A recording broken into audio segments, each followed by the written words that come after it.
E agora me gostaria de falar de outros tipos de materiais de escritura que também foram muito importantes para que a Bíblia llegara hacia nosotros.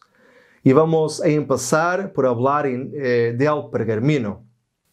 El que está en la pantalla es el rey Eumenes II, rey de la ciudad de Pérgamo, que vivió en el segundo siglo antes de Cristo.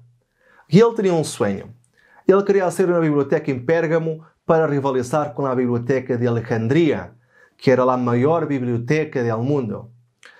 Pero al saber de esto, el rey de Egipto, Ptolomeo IV, prohibió la exportación del papiro para Pérgamo, pues él no quería que ninguna biblioteca fuera comparada a la biblioteca de Alejandría en Egipto.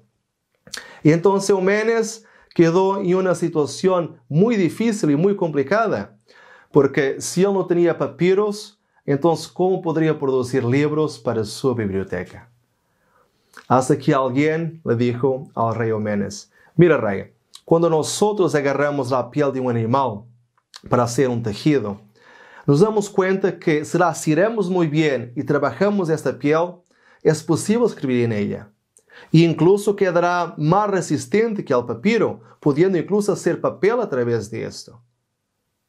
Y así lo hicieron. Después de estirar la piel, tal como demuestra la imagen, la piel era raspada y a través de este proceso lograban sacar rollos de papel de ella.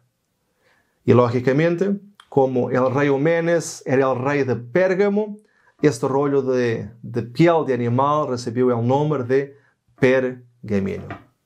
Y fue con el papiro y con el pergamino que la Biblia fue escrita y que llegó hacia nosotros. Porque todas las copias más antiguas de la Biblia que se han encontrado están escritas en papiro o entonces en pergamino. Y fue también en pergamino que Johannes Gutenberg, el inventor de la prensa, imprimió varias copias de la Biblia. Y ahí pueden ver una pintura de Gutenberg con sus libros y su prensa por detrás.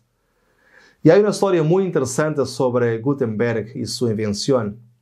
Cuenta la tradición que Gutenberg inventó la prensa mientras jugaba con su hijo.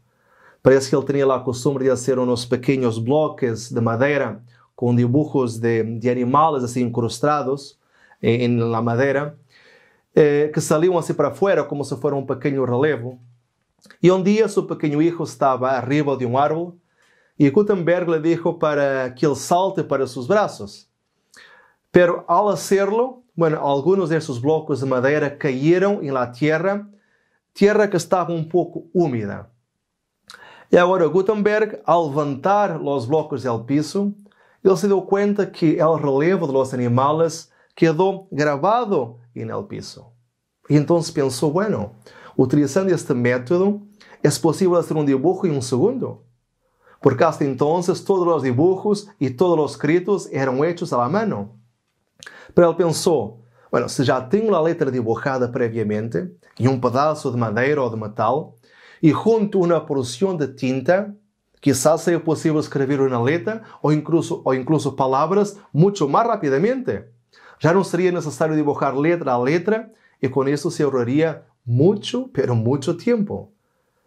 Así que después de varios experimentos con tipos de metal diferentes, Gutenberg logró finalmente la fórmula perfecta para imprimir de esta manera el primer libro.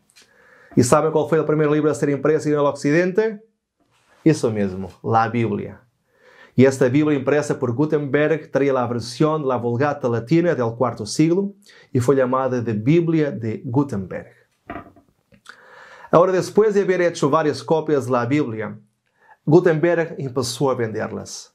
Y hay una historia muy curiosa por detrás de esto. Como es lógico, las copias manuscritas nunca eran 100% iguales una a la otra, aunque fuera la misma persona a hacerla. Había siempre algunas cosas que quedaban diferentes en todas las páginas, porque bastaba hacer la letra un poquito mayor o un poquito más gorda, y esto quedaba visible a cualquier persona. Pero las copias de Gutenberg eran exactamente iguales, algo nunca visto anteriormente. Y cuando el obispo de París compró un ejemplar de la Biblia de Gutenberg, Así también como el prefecto de un palacio de París, algo de muy gracioso pasó. Cuando el prefecto fue a visitar al obispo de París, entonces él llevaba todo vanidoso su Biblia de Gutenberg para mostrarle. Pero el obispo, al ver la Biblia, dijo: pero ¿cómo es posible que Gutenberg haya logrado escribir 2 copias de la Biblia tan rápidamente? Porque yo también le compré una Biblia recientemente. Entonces, ¿cómo es esto posible? Y cuando el obispo miró bien la Biblia y las páginas que traía el prefecto, dijo: bueno, no, perdón, pero esa es mi Biblia. No sé qué usted está haciendo con ella, no sé cómo la ha obtenido, pero esa es mi Biblia. Y el prefecto, por otro lado, decía: no, imposible, esta es mi Biblia, yo la compré, yo estoy seguro de eso. Así que el obispo, para demostrar al prefecto que estaba equivocado, fue a su oficina. Pero para su grande sorpresa, ahí estaba su Biblia. Y entonces decidieron ahora comparar una Biblia con la otra, para ver si las dos eran realmente iguales. ¿Y saben qué? Se dieron cuenta que era una copia perfecta una de la otra. Todas las letras y páginas eran exactamente iguales. Y cuando ellos se dieron cuenta que existían 2 manuscritos exactamente iguales de la Biblia, pero hechos en un periodo de tiempo tan corto, ¿saben cuál fue la conclusión a que llegaron? Que la única explicación posible para esto tendría que ser brujería. Que Gutenberg tuvo que usar brujería para hacer algo semejante. Y infelizmente, para que Gutenberg no muriera en la hoguera, él tuvo que explicar todo el secreto y todo el proceso de imprimir a estos 2 hombres, terminando por morir en la miseria, pues ellos robaron su invención y la usaron para beneficio propio. Qué triste, ¿no es cierto?